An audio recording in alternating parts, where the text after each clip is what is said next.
Hey there, this is Ed from CWP Technical. Want to talk today about some construction headaches. Um, Lots of presidents and VPs of GC firms that we know, they basically tell us that if they had more good people, they could grow faster, they could land more projects. Sometimes you even have to pass on a good project because you just can't staff it. So that sucks. But even though most GCs are kind of doing the same thing. They have folks on the inside of their company. They even have some outside firms that they hire sometimes to help them find good people. Spending lots of time and money on it, they still are having lots of difficulty out there. And actually, 88% of the GCs polled say that they have a lot of trouble finding enough good people. So, and as one VP said, he goes, well, he said about the outside recruiting firms, he said that they charge a premium for disappointment. Boy, that was a good way of putting that.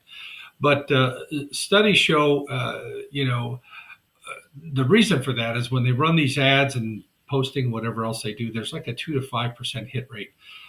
Folks, 2 to 5% of the people are worthy of an interview when they do it that way. So that's why there's so many off the mark resumes coming your way, and they're just trying to force whatever they're finding, they're just trying to force it through. So I've always felt if what you have now isn't working, maybe it's time for a little disruptive innovation.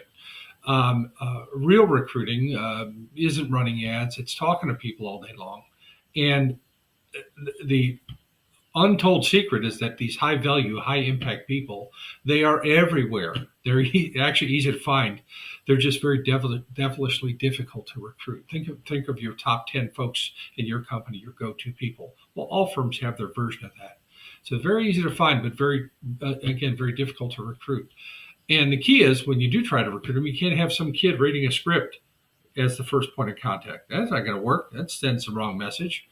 You need somebody who knows the industry, somebody who's maybe been at this for like 3 decades, like us. Because when you're talking to PMs and supers and estimators and directors and VPs, et cetera, you just got to speak their language for them to take you seriously. And my dad used to say, if the same old stuff ain't working, sometimes you need a good kick in the habits for real change to happen. So if this, instead of this 2 to 5% hit rate that they get off these ads they run, our methods allow us to introduce you to people where 92% of them are easily good enough to interview. And after folks talk to maybe two or three of those, typically one of those gets hired. So how about that for a hit rate? So now critical for this whole thing to work is that we partner with a character-based firm that has a good value proposition. I guess it's the empathy. It's how you treat employees, the subs. Man, that is everything. So if that describes your firm, we should probably talk. Usually 15-minute discussion. People can decide very quickly if it's for them. And my info is going to be attached to this video, but just in case it isn't, my personal cell is 937-776-7617. And thanks for your time so much for hearing us out. You stay safe out there.